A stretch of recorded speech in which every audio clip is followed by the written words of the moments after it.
اعجاز الحق صاحب، جو عمران خان کے بیک گراؤنڈ انٹریکشن سے اس سے ٹاپ لیول پہ چند ایک لوگ واقف تھے جنہوں نے ان کو قائل کیا ہوگا، یا دوسری طرف بھی جنہوں نے کوئی میسیجنگ کی ہوگی، تو ان چند ایک شخصیات میں آپ کا نام بھی آتا ہے کہ آپ بھی عمران کو جا کے سمجھاتے رہے کہ اتنا سڑکوں کے اوپر فساد والی کیفیت پیدا کرنے کی بجائے بہتر ہے کہ بیک چینل کوئی کانٹیکٹ اسٹیبلش کر لیں۔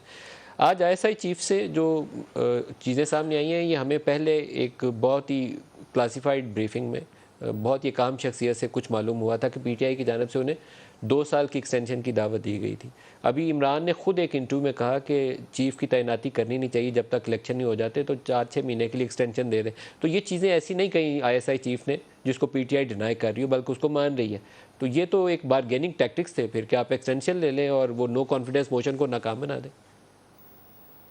بسم اللہ الرحمن الرحیم۔ جیسے کہ آپ نے شروع میں کہا، میرا خیال ہے کہ میں نے تو یہ پہلی مرتبہ دیکھا ہے کہ اس طرح D G I S P R اور D G I S I جو ہے وہ بیٹھ کر کچھ ایسی چیزوں کی وضاحت کر رہے ہوں جو کہ پس پردہ رہنی چاہیے تھیں اور پس پردہ رہنی چاہیے ہیں۔ پہلی بات تو یہ۔ دوسری بات یہ ہے کہ یہ سارا کچھ ٹریگر ہوا ہے ارشد شریف کی شہادت سے، اور وہ اس لیے ٹریگر ہوا ہے کہ سوشل میڈیا نے بہت سے ایسے الزامات لگائے جو کہ میں سمجھتا ہوں کہ جس کی وضاحت ہونی چاہیے تھی۔ لیکن میں یہ بات بار بار کہتا رہا ہوں ارشد، مجھے بڑا دکھ ہوتا ہے جب فوج کے خلاف کوئی ایسی بات ہوتی۔ معلوم نہیں میرے اندر کوئی ایسی چیز ہے جس سے کہ میں برداشت ہی نہیں ہے میرے اندر اگر کوئی بات کرے تو، چاہے وہ نواز شریف صاحب نے بات کی تھی، میں نے اس پہ اپنا ریئیکشن دیا تھا، مجھے کسی نے فرمائش نہیں کی تھی کہ جائے اعجاز صاحب یہ آپ کریں۔ پارلیمنٹ کے اندر جب بات ہوئی تھی تب بھی میں نے کھڑے ہو کے بات کیا تھا۔ دیکھیں یہ چیزیں جو ہیں، میں یہ بار بار کہتا رہا ہوں کہ یہ ایک تو اب بڑی تhin لائن ہے۔ عمران جب میر جعفر کہہ رہے تھے یا میر صادق کہہ رہے تھے یا ابھی وہ ڈرٹی ہیری کا لفظ استعمال کرتے ہیں، تو ابھی آپ پہ پھر کیا گزرتی ہے؟ آپ آر یو اوکے؟ نہیں، میں تو کہا کہ یہ بالکل غلط بات ہے۔ میں تو ان کے ساتھ بیٹھ کر بھی کہا کہ یہ ایسے الفاظ نہیں استعمال کرنے چاہیے۔ اسٹیبلشمنٹ سے لڑ کر آپ کہیں نہیں جا سکتے اس ملک کے اندر۔ کیوں آپ نے جھگڑا کرنا ہے بلا وجہ کسی کے ساتھ؟ آپ ان کے ساتھ مل کر چلیں۔ تو جو بھی اندرون خانہ ملاقاتیں ہوئی ہیں، دیکھیں میں نہیں کہنا چاہتا اس وقت، میرے پاس بہت سی انفارمیشن ہے، بہت سے لوگوں کو وہ اچھا نہیں لگے گا۔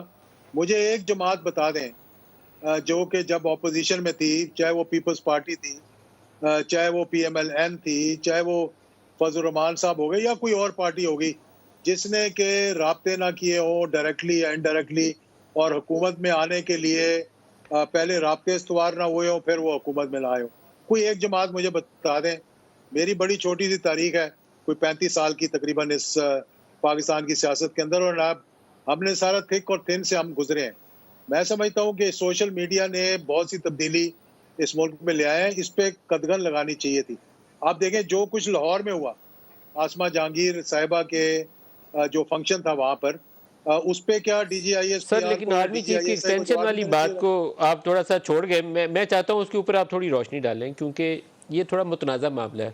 آپ کسی کو لیور ان نہیں کر سکتے اس طریقے سے کہ 2 سال کی اور ایکسٹینشن لے لیں، تو وہ نو کانفیڈنس موشن چل رہی ہے اس کے اوپر ہمارے بندے پورے کر دیں۔ کیونکہ مجھے یاد پڑتا ہے کہ جو آپس میں ملٹری اسٹیبلشمنٹ کا اور Imran Khan as prime minister last یہ ایشو پیدا ہوا تھا، وہ جب انہوں نے اعتماد کا ووٹ لینے کا فیصلہ کیا یوسف رضا گیلانی کے سینیٹر منتخب ہونے کے بعد، تو اس وقت ان کے بندے نہیں تھے آ رہے اور انہوں نے ادارے کی مدد لی، اور اس وقت پہلی دفعہ ان کو میسج دیا گیا تھا کہ اپنے بندے پورے کرنا آپ کا کام ہے، اس کے لیے آئندہ سے ہم فون نہیں کریں گے۔ یہ میں بڑی ذمہ داری سے آپ کو خبر بتا رہا ہوں۔ ان کے ایم این ایز پنجاب والے بھی 2-3 نہیں تھے آ رہے، اس سے لاہور سے ایک آفیسر سے فون کروایا گیا تھا، کراچی والے ایک سے بھی ایک آدھ کی یہی صورتحال تھی۔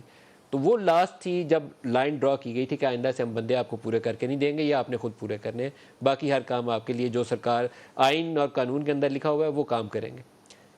بالکل یہ یہ ایک میرے بات خیال صحیح ہے میں جو آپ نے بات معاملہ کی ہے، پیچیدہ معاملہ ہے۔ جو آپ نے بات کی ہے وہ بالکل صحیح کی ہوگی، کیونکہ میں پارلیمنٹ میں نہیں تھا، مجھے نہیں معلوم کہ کس کو کہا گیا، لیکن یہ باتیں بھی کچھ پریس کانفرنسز کے ذریعے، کچھ ویٹرن سے جو خطاب کیا تھا اس کے ذریعے یہ چیزیں باہر آئی ہیں کہ ہم نے جو ہے وہ لوگ اکٹھے کیے، ہم نے لوگوں کو بلایا، ہم نے وہ ووٹ آف کانفیڈنس جو ہے لینے میں مدد کی۔ تو میں تو مانتا ہوں اس بات کو کہ جب جس طرح کہ آج D G I S I نے اور D G I S P R نے کہا کہ ہم آئین کے تحت جو حکومت ہمیں کہے گی، چاہے 245 کے تحت ہمیں آنا پڑے، ہم آئیں گے.